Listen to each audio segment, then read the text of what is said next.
Then the righteous will answer him, saying, Lord, when did we see you hungry and feed you, or thirsty and give you drink? And when did we see you a stranger and welcome you, or naked and clothe you?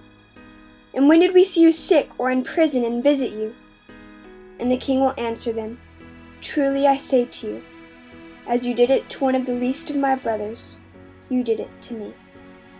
The Cornerstone Foundation was begun in 1992 by Jeff and Roseanne McKinney, surgeon and nurse. It was formed to support a planned mission hospital, Loma de Luz.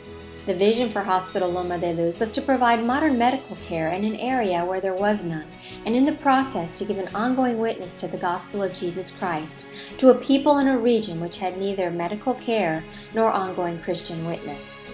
After receiving encouragement, approval, and direction for the planned mission hospital from Honduran Ministry of Health in 1991, the McKinneys began a search for the specific site and for a charitable organization with which to partner.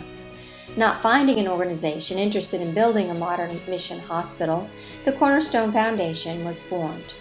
The property for Loma de Luz was purchased in 1993.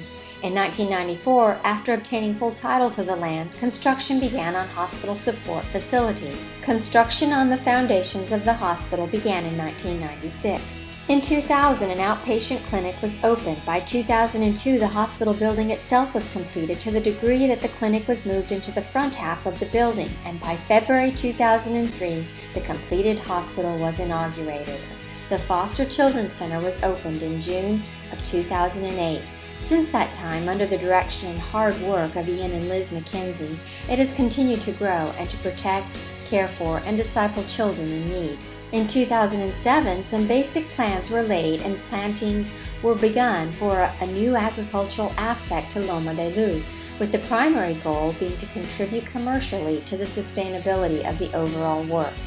By 2009, Finca Loma de Luz began to come into its own. Community development has been an intentional part of the work from the beginning, not just with specific projects, but by emphasizing Christian missionaries living in community. The natural outworking has been the planting of several churches and the clear evidence of long-term community transformation. By the present day, Loma de Luz has become an integrated work of many parts.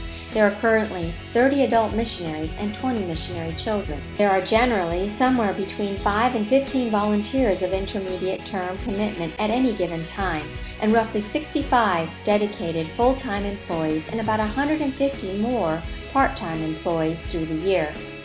Loma de Luz is also greatly blessed by the short-term involvement of several hundred volunteers each year. Volunteers participate in vital areas such as construction and maintenance, escuela bilingüe, chaplaincy, information technology, nursing, laboratory, pharmacy, surgery, medical staff, agriculture, staff housing, and children's center. Through years of faith, hard work, and the generosity of many, and particularly through the evident grace of God, both the organization and the mission hospital have come to be a reality. Over the years, with its bilingual school, children's center, sanctuary housing, agricultural ministry, church planting, and community development, Loma de Luz has become so much more than just an excellent mission hospital. All of this outreach, all of the needs being met, all of the strides being taken for the kingdom of heaven at Loma de Luz represent the energy, imagination, dedication, and sacrifice of many talented and committed saints. But it isn't enough. On any given day, there are more reasons for this ministry to fail than there are reasons why it should succeed. Yet here we are, 19 years since inception, more than 15 years on the ground, and more than 10 years of constant growth, and we're still here. And at the end of every day, we can say we are here because God must want us here. We can see that He has made up the difference between the total and the sum of our parts. As it says on our front gate, Dios obra aquí. God is at work here. Therefore, since we are surrounded by such a great cloud of witnesses, let us throw off everything that hinders and the sin that so easily entangles, and let us run with perseverance the race marked out for us. Let us fix our eyes on Jesus, the author and perfecter of our faith, who for the joy set before Him endured the cross, scorning its shame, and sat down at the right hand of the throne of God.